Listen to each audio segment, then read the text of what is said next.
We're live. Hello, welcome again to another girl chat with your girls, God's Design, aka Patricia, and Evelyn, aka Evelyn Inc. We are back with another chit chat, y'all. If this is the very first time you've ever watched any of these lives, it's basically our phone conversations, our personal phone conversations that we have transferred over to YouTube to include you all in. If you've missed some of the other ones, please check them out, especially the last one.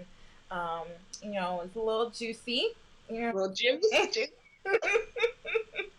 And those of you guys who watched it seem to enjoy it and find it useful and all that jazz. So, so glad that we ended up doing that one. So, yeah. So, welcome to another girl chat with your girl Evelyn. If you don't know who she is a business strategist. She's a chef. She's an entrepreneur.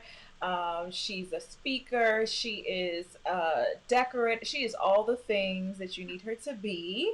And I'm so glad to have her again. It's been a few weeks, y'all. I think it's been like a few weeks, but we're back. All We're back. right. As you know, the summer is over. It's just an adjustment period for everybody. I'm sure you guys as well. And so, yeah, here we are, y'all. Here we are. No excuses. Here we are. So, Yeah. welcome, Evelyn. Thank you. I'm glad to be back. Yes, yes. So, as always, if you guys have any questions or anything, put it down in the comment section and let us know that you're here. And any questions or anything that you guys want us to address, you guys know the comment section is for y'all and we will address them. So, yeah. Oh, is it M. Elizabeth says it's her first time watching live. Well, welcome. Oh, welcome. Is that Melissa? Melissa, finally, you made it live, huh? Right? That guy from Texas says, "Oh, it says girl chat. I guess I'm out. You are welcome to stay. Mm-hmm. If you want to hear what us women folk talk about in our private corners, you're welcome to stay. It might be enlightening depending on what we talk about. So, Right, right. oh my goodness. So today, like we just decided we were just going to freeform it today. I feel like, our last couple of lives have been super structured. We had what we're going to talk about or whatever. And I think our last live and then the video that you did before that, the Ask a Married Woman, were so good. Like if y'all just need a good get your mind together session, like go back and watch those. I'm gonna tell y'all, let me tell y'all. Patricia, I haven't told you this. I went and watched our last girl chat myself just as a viewer, and it blessed me. Like I was like, I know I was there and I know I was talking, but it blessed me. I was like, that's how you know it wasn't me in the moment, because I was like, oh, this was good. Like I was like, oh girl, you made a good point talking to you and talking to myself like I wasn't there. So they're always good to go back and rewatch because you're like, that was so juicy. Mm. So yeah, that's what happened. If you don't know what we're talking about, the last live was entitled "The Miseducation of the Christian Single Woman," I believe. And so I really think it's worth a watch if you fall in that category. And we debunk some myths. Hmm. That is for sure, and we talk about it. The things that people are afraid to say and don't know. And so I think it is a must watch personally. I really, really do. I do. The backstory on it is it almost did not go up. we Listen, we almost did not do it, but I'm glad that it ended up that we did because hmm just from the responses that I've gotten, comments on the video, and then also people sending me DMs on Instagram and have let me know that you guys seem to really appreciate that particular video. So shout out to you guys who have watched it. yes. Oh, I forgot to tell you, Patricia. Yeah, this is really a girl chat. Mhm. So our mutual internet friend. I'm not gonna say her name. She sent me a message and she was like, "Can you and Patricia talk about this on girl chat?" And it's a little like I don't necessarily want our girl chats to become exclusively about like relationships and femininity. Y'all know we talk about friendship, we talk about work, we talk about healthy habits, we talk about intentional living. But this one was so interesting because basically the story is this woman got with a man, I think when he was fresh out of prison, and she basically helped him get on his feet. He ended up building this really, really profitable business, and I think they were together like 7 years, right? But she kind of like helped him get his car, helped fund some of the business and all this kind of stuff. But they never got married. And when she kind of brought it up, he was like, I don't believe in marriage. He had been, I guess they had videos on social media, or he had videos on social media about the fact that he did not believe in marriage. Um, so they break up, and within a year, he gets married to another woman. Mm. And so, I mean, that's the short version of the story. And our friend was like, "Can y'all talk about it?" And I was like, "I mean, we can, but to me, this is really simple. Like this is the short and dry answer. She was over functioning, Mm. and you stayed 7 years, girl. What?" And so apparently I mean, he's extremely like successful now. Like, I don't know if he makes over 1 million, but like he's close. Hmm. Built up a huge social media program. So apparently he's well known like in the social media space. I had never heard of him before. And for the sake of this video, I'll leave it out. But like she sent me that and was like, "Can you and Patricia talk about this?" I was like, "Girl, this is real simple." I was like, he didn't want to be married because of probably what he saw about relationships. And they didn't have a discussion about it. She overfunctioned, thought she was going to earn her way into a relationship, and then that's what happened. Mm. More than that, she definitely was over functioning. Hmm. Because all of that is wife stuff, right? But also, she didn't set her standard. Because if you know from the beginning that that's what you want, why connect yourself to someone who publicly does not want that? Did you think you were going to change his mind? If I help him build his business, if I invest in him, if I help grow him, if I prove that I'm ride or die, then he will want to marry me? Did you think that he would change his mind? And see, I don't think they had a conversation. I think the video came later because I guess they, built up a platform together. And so I don't, it sounds like they never had the conversation. And somewhere in the midst of that 7 years, people were like, "How come we aren't married?" And he did a video about like why he doesn't believe in marriage. And apparently, the woman that he did marry is also a social media YouTuber type person. So the first woman didn't like to be on camera, wasn't really into the whole influencer space. Second woman was apparently the second woman lived in his apartment building. And she approached him, but that's a whole nother. I don't know the details of the story, so but the point is, then he did a video about why he changed his mind allegedly, and that video was like, "Well, I never met a woman like her. I'm a different man now." Yes, you are. Um, but you're right. She didn't set her standards. How come you? That's a within the first 3 or 4 dates, you should know what somebody wants, Mm-hmm. so you don't waste your time. And it's not doesn't make them a bad person if they don't want marriage and y'all do want marriage. Okay, great. Thanks. This was fun. Keep it moving. Keep it moving. Sure, maybe they didn't have a conversation about it, but did she know what her like? Did she have the desire? And if she Right. had the desire from the beginning, that's got to be a non-negotiable. Because if No. you want to be married, why continue a relationship with someone who doesn't? And why not clarify that in the beginning? That should be like at least by date 3. Right. Hey, what do you think about marriage? But like, what are you looking for? Where are you trying to go? Like, what like? And that's not about with me in general. What you trying to do? Mm. Girl, I told her, I said, we can talk about it. It's gonna be brief though, because I said, this is not complex. I said, I don't want to say that there are rules, but there are guardrails. And she went outside the guardrails. And so because she went outside the guardrails, she ended up where she ended up. And unfortunately, you know, I guess online people have tried to villainize him. Um, on the flip side, if he knew he didn't want to be married and she wanted to be married, he shouldn't have stayed. Mm. Now, but I'm like, but girl, but people who don't want to be married but who want to be in a relationship, he was getting what he wanted. I want to be in a relationship. I don't want to get married. This works for me. If you stay, you are saying by your actions that it works for you. So, girl, I told her, I said, we can talk about it. That's it. What's sad is that now she's lost 7 years of her life. And this is why you got to be so careful with these things, because you're talking to him 1 month, 2 months, 10 years, 15 years, and you can't get that time back. This is why it's so important to ask the right questions in the beginning, set your standards in the beginning, being careful not to overfunction, right? And because he was like you said, he was getting what he wanted out of the deal, so why would he leave? It was up to her to say, hey, no, I want something more than this. So good luck to you. It's been real. Catch you on the flip side. Right. And now he married.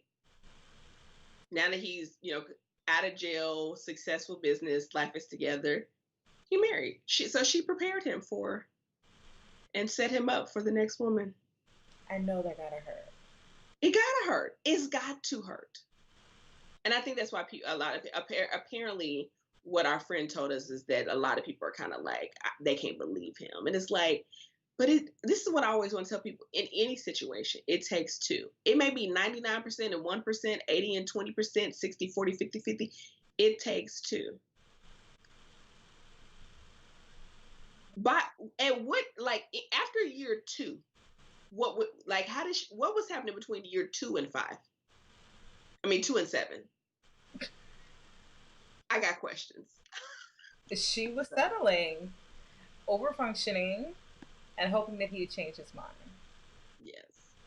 That's what happened. What's up, G Angel? Thanks hey, G Angel. We missed you guys too, man. It's been a few weeks. Listen, life is picking back up. Yeah, that's for sure. The summer was nice, but it's real right now. It's real. It's so real. Trying to catch my breath, but we definitely want to come on today. So that means if you guys have any questions, any comments, any topics that you guys want us to talk about, go ahead and put it in the comment section, and we'll talk about it. Because, like I said, today is just free form. Mm-hmm. Whatever comes to mind, whatever comes to the comment section. We usually come to you guys with a structured topic. At least we try to, start off there. Sometimes we veer off. Yes. In, other directions. But we really wanted to be able to just come on and chat with you guys. So if you guys have any questions or anything. Yes, we're kind of open today. Mm-hmm. Yeah, I just been spending my time.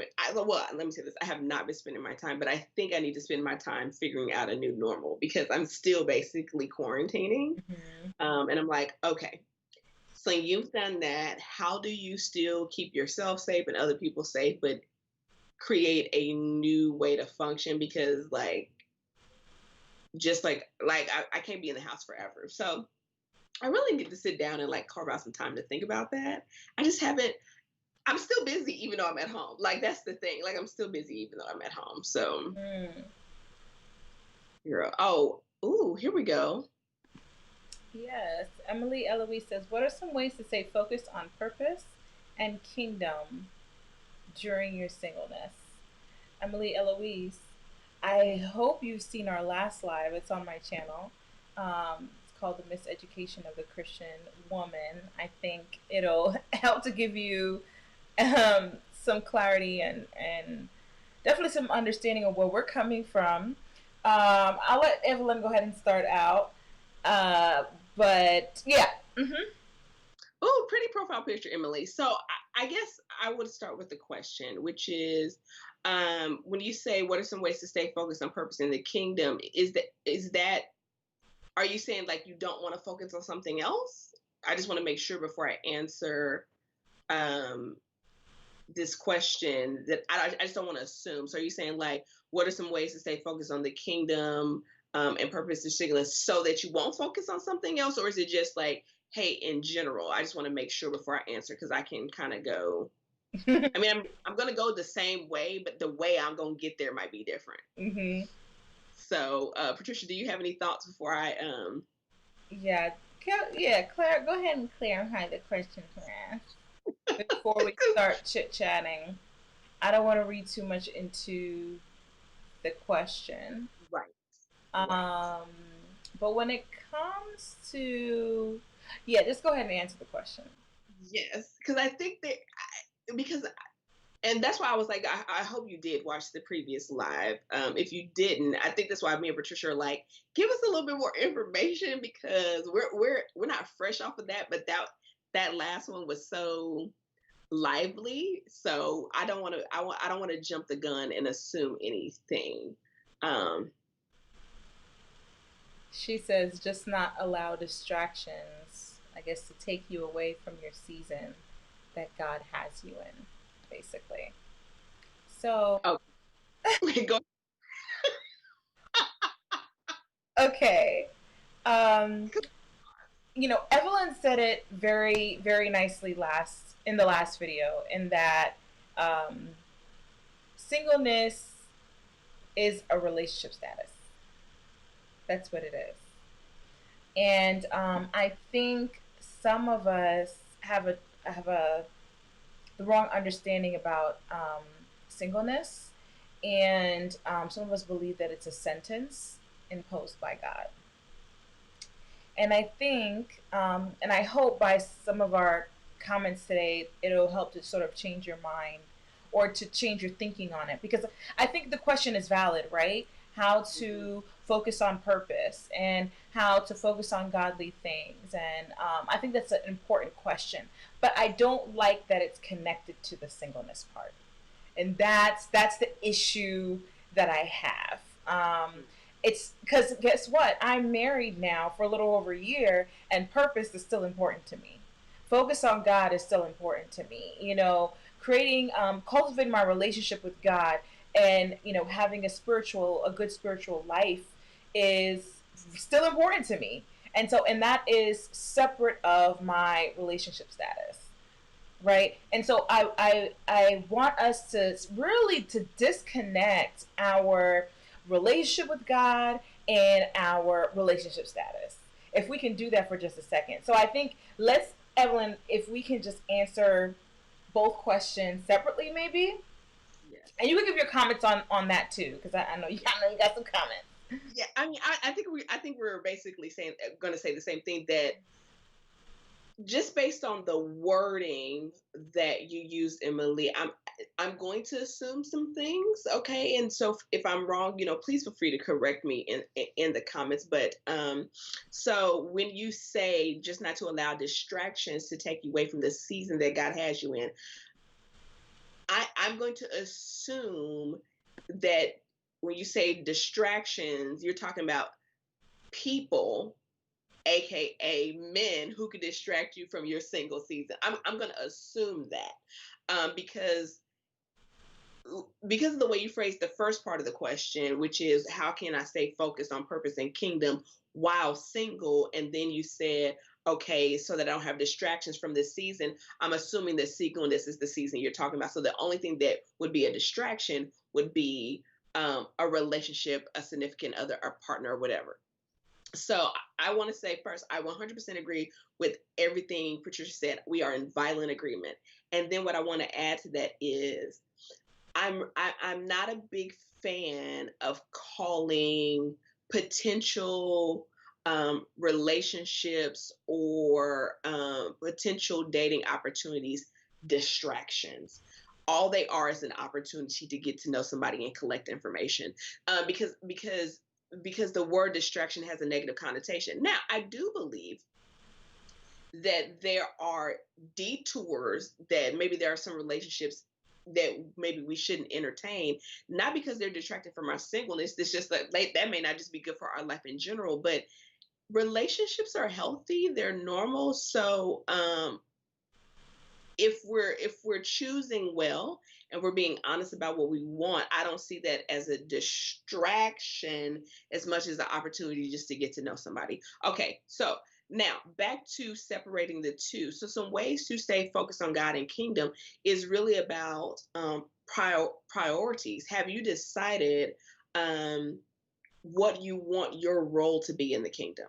Have you decided what living as a believer looks like, feels like, walks like for you.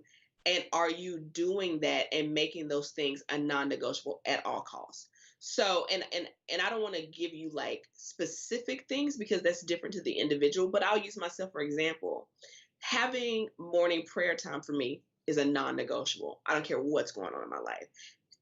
Bible study is a non-negotiable for me. Church is a non-negotiable for me. Being in life group community, reading my word, fasting at certain times of the year are non-negotiables to me, so that I make sure that my relationship with God is intact.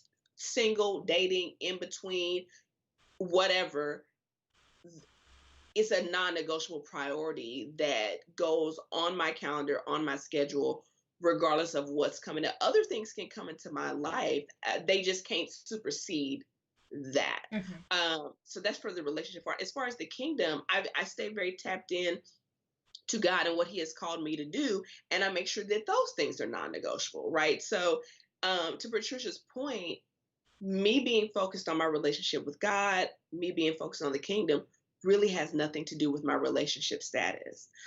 It's about priorities. So, for example, when I have been dating, what you want is success addition, not success subtraction. Meaning, I've got a solid system or practices or whatever in place to maintain my relationship, to maintain God's calling on my life, and to be living that out. And then, if I so choose to entertain someone, how do I add them into what I already have going on without them taking over and moving that out of the way? I think that's a healthier way to look at it. Patricia, what are your thoughts? I think, and I'm not saying this is where you're coming from, Emily. And Jess makes a good point. She says, Jess Kiss says, the right person will keep you, I'll use a different word, will help keep you on track and won't try to pull you off of Right. where you're going. And I think that's a good point. But the thing about it, it is, Emily, is that Christian culture tells us that if and there's a perfect quote for this that Evelyn can quote because I don't remember verbatim, but the more you throw yourself into purpose, kingdom, church, whatever, then he will appear, right? And so, which is kind of interesting because what's the motivation and the intention? Is the intention really to get a closer connection with God and to really serve Him, or is to serve Him enough so that you, in turn, it sounds kind of transactional, you know what I mean? And it's of the benefit of the church and not of you. Because, truth be told, and here's the other issue, I had a conversation with someone this over the weekend about this, is that our faith can sometimes be so passive and not active to the point where we feel like we have no part in what happens to us. The good One of the greatest gifts that God gives us is choice. It's what makes him God, right? Because would he be God if he forced us to serve him, if he forced us to do all these things, even in his great grace, he doesn't force us to serve him. And so we have the power of choice.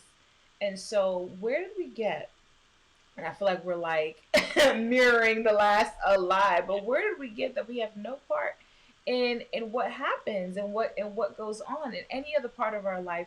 We go to school if we want to become a doctor. We go to school if we want to become a cosmetologist. Why are we not doing the things to get the desired end? It makes no sense. It Make makes no zero. sense to call a man a distraction. And Emily agreed that that basically is what she meant. Calling a man or calling dating a distraction is counterproductive if the end goal is marriage. Because then how you expect it's gonna happen to you, sis? In general, not just Emily, but everybody. How's it gonna happen if you're not doing the things to get you there? Yeah. And Patricia, that takes me back to the one of the points that I made um, in that last live. Like, and I'm gonna change the wording. What I said in the last live was, you will not acquire something you despise, right? I don't think you despise men, but distraction is not a positive word, and so most people by nature don't want to do things that are bad or seem bad to them or bad to what they want to go. So it's crazy making, because it's like, I want to love God and I want to do that, but I also want to have a relationship. But if he look at me and he wink at me, oh girl, that's a distraction. I had a friend for years who every time a man showed her interest, she was like, that was a distraction. And I was like, is it? I is it? He's just showing interest, and I thought you wanted to date and be married. I was confused. And so if you view it as something negative, then as you wanting to be a good person, then you're not going to welcome experiences that you deem bad. So there needs to be some unlearning there, because it's like, where did we get the phrase distractions? Distraction from what? I can love God and want to be in a relationship at the same time. Mm. People, check this out. Most pastors are loving and serving God and being married at the same time. Mm-hmm. So we know it can happen.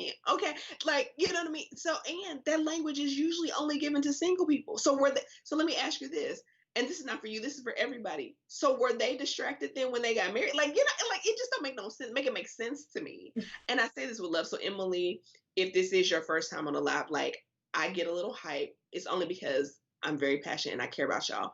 But it's like, I would encourage you, let me get my less hype voice on. I would encourage you to really dig deep on why the thought of a potential partner, potential future spouse, even a potential date fits in the category of distraction, where it could be an answered prayer. Mm.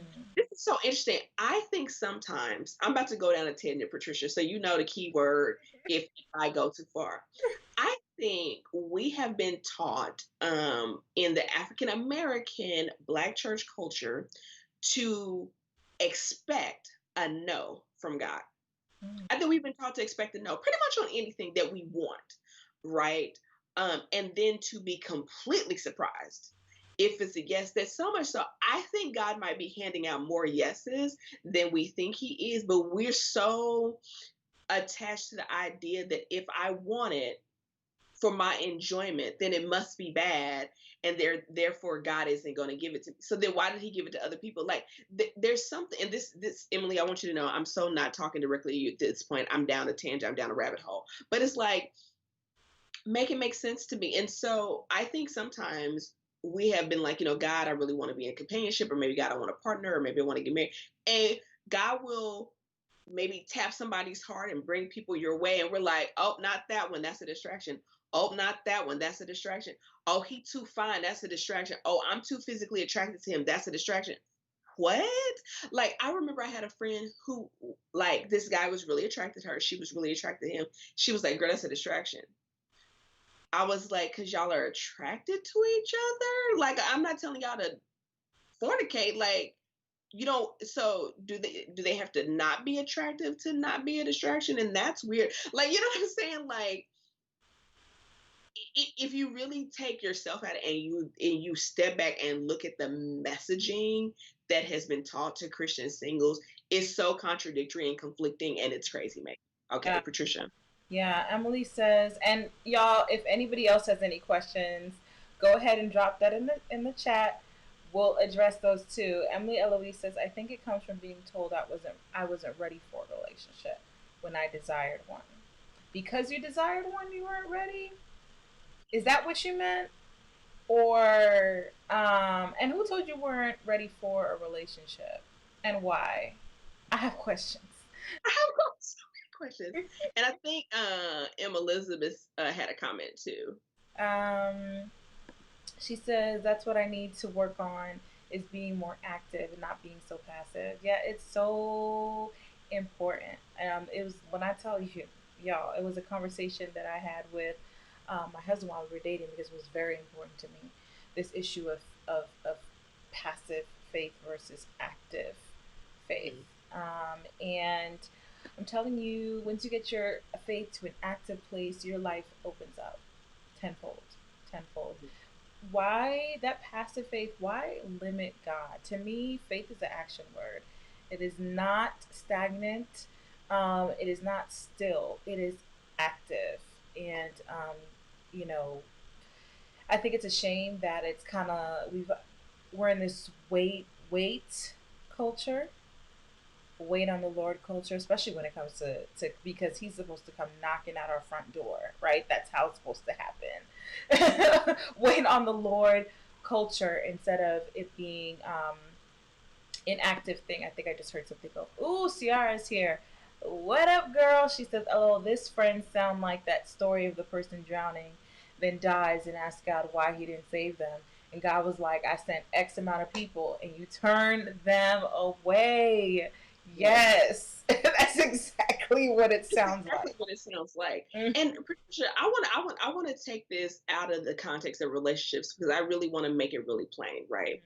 So I remember one time my mother was trying to help this lady with her business, and the lady was a believer.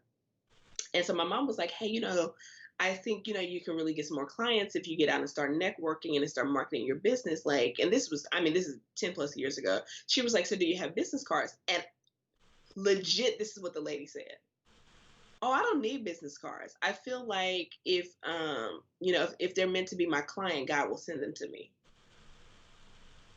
So, and my mom was like, she couldn't help the lady because she because she was like, "So you're not gonna market, you're not going to advertise, you're not gonna network, you're not gonna pass out business card." Like, she was like, "Oh no, like, God will build it to me." So now let me say, so if I told y'all that story and we weren't talking about relationships, y'all would be like, "Sis is is crazy." Okay, like she's delusional, right? And so I want to be careful here because I think sometimes when this conversation is had under the umbrella of dating and relationships, it's almost like we're saying go pursue men. There is a difference between positioning Mm-hmm. and pursuing. Mm-hmm. Mm-hmm. And I do feel like we're kind of like redoing the last live, but it's like, ladies, I'm telling you, as someone in her upward 30s who was deep in this for years and just recently, in the past couple of years, has been like, you have to take yourself out of something and look at what's being taught and look at the end result and go, is it working? And if that thought process, that system, or whatever is not working, then you have to reevaluate because the definition of insanity is doing the same thing over and over again, expecting different results. And what I know for sure is that y'all are not insane. Mm-hmm. I know that. You would not be here if you were. And so, I'm not gonna say that on the internet, but let's just say I think a lot of us who desire marriage could have been married by now, but it was a distraction, or I'm not ready based on this mythical 24-page to-do list. Oh, you want it so bad, that means you're absolutely not ready. Girl, I heard a pastor, Patricia, I heard a pastor say one time that the people who are most ready for marriage are the people who aren't even thinking about it. Yeah. Yeah. Make it make sense. That's like saying the people who are most ready to start working out are the people who aren't even thinking about trying to be healthy.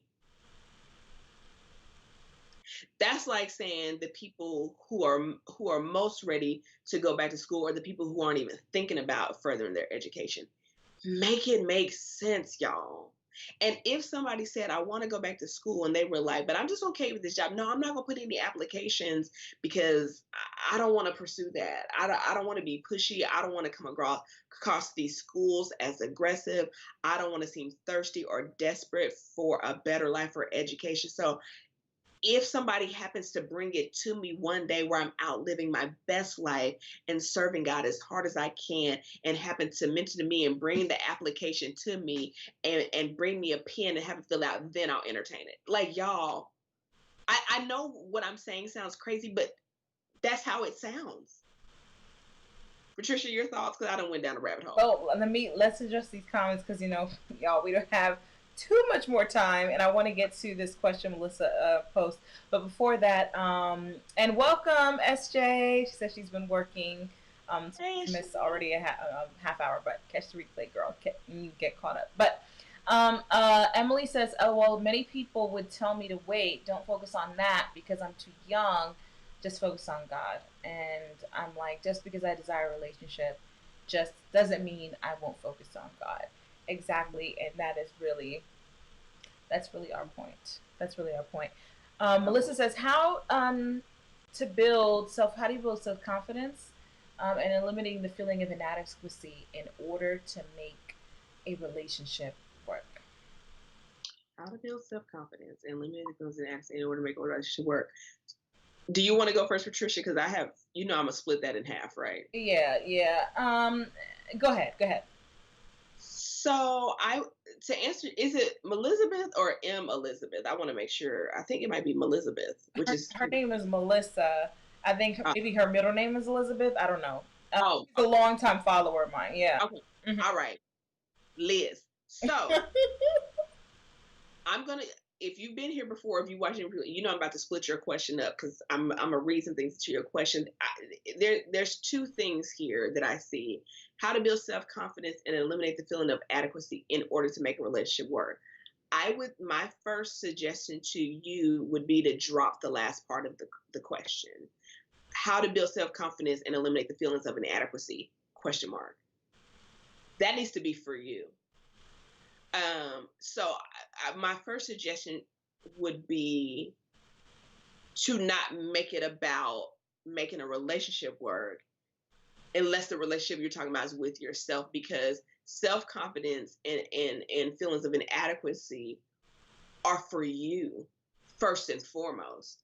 And so I would cut that second part off, because if you work on your self-confidence and your feelings of inadequacy, I'm not saying by doing that it will automatically make a relationship work. There are certain other things that make a relationship work, but you do need to feel a certain level of self confidence and a certain level of adequacy in who you are as a person for yourself.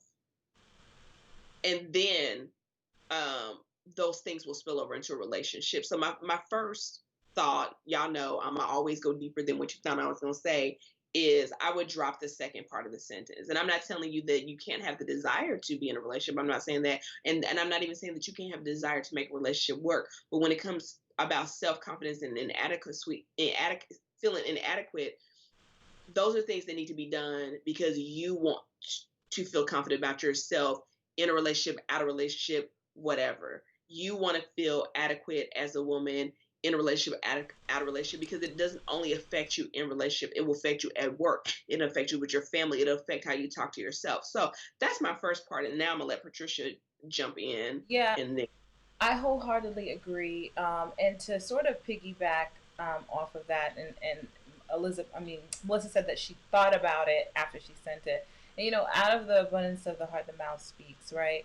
And so I really want to encourage you to see this separate of a relationship, because if you watched my, world talk about marriage video, one of the ladies, the divorced lady on the line, said that her insecurities picked her husband. Insert low self esteem. Insert feelings of inadequacy. Picked her husband, and you do not want your low self confidence to pick your mate. You don't want that. It's not going to end up being good for you. And so work on building these things separate of a relationship. What I will say, and I've said it in past lives before, is that it's going to be really difficult to attract a high quality man with low self-esteem, mhm, right? mhm, And so work on that separate of a man. I always say this: part of building self-confidence for me is accomplishing evidence that you can, when all your mind is telling you is that you can't.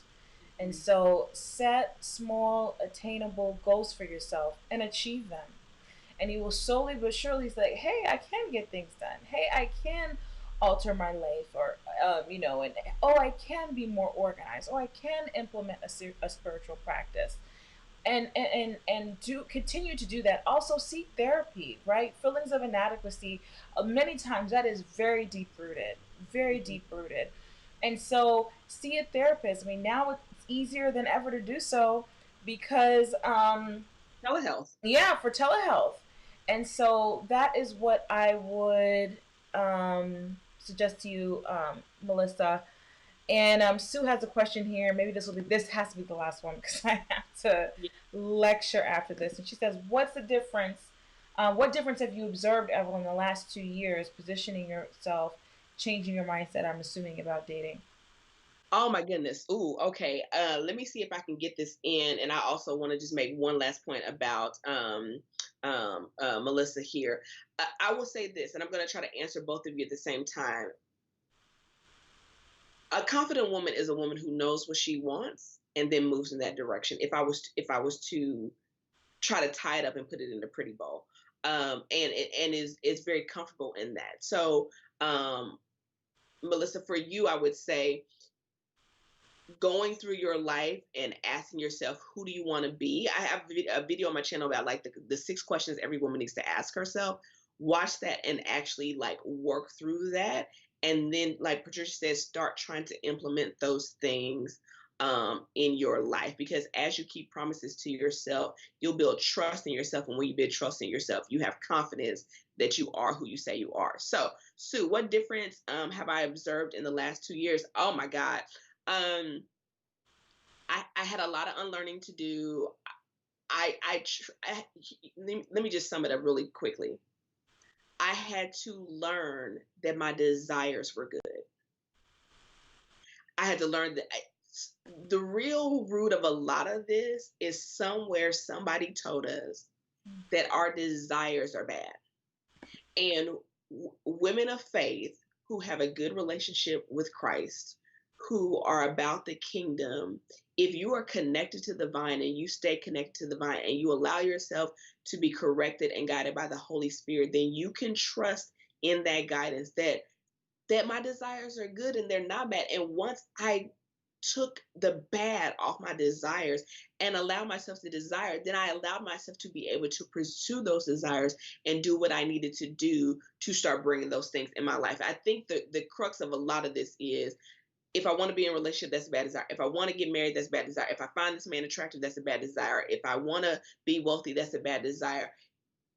If you really are connected to God and you say connected to divine, none of those things supersede that, but they do exist.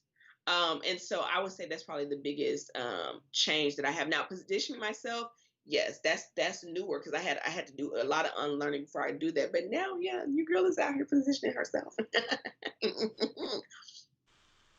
I love it. I love it. I love it. Yes, y'all. Sorry, it's short this time. I know some of y'all really like the long lives, but your girl has to get off. Evelyn has stuff to do. I have stuff to do. Like I said, y'all, the summer is over and real life is back in full effect. And so, but I can't make any promises. I haven't looked at my calendar about next Tuesday, but y'all, we'll try to post a, what is it, a scheduled post? Yeah. We're going to talk about how we going to move going forward now that we're both kind of ramped back up, and we'll Yeah. figure out how we'll Yes, do that. yes, yes. So yeah, thank you guys for tuning in, for coming in and chatting with us. And I pray that it was useful to you. Let's see on where you guys are correct, full of gems, Melissa says. And I chose relationships based on my insecurities, Patricia. I didn't choose based on my lack of confidence. Okay. So yeah, guys, thank you for joining. Melissa, I'm so glad you were able to make it in live. SJ, I'm so glad you were able to make it in live, and everyone else who's here. Thank you guys for watching, and we'll keep you guys updated. I think this is the last. I think next one will be on your channel, right, Evelyn? Okay, and so we'll keep you guys updated as to when that will happen. I hope you guys have a good rest of your evening, and that's all. Bye. Bye.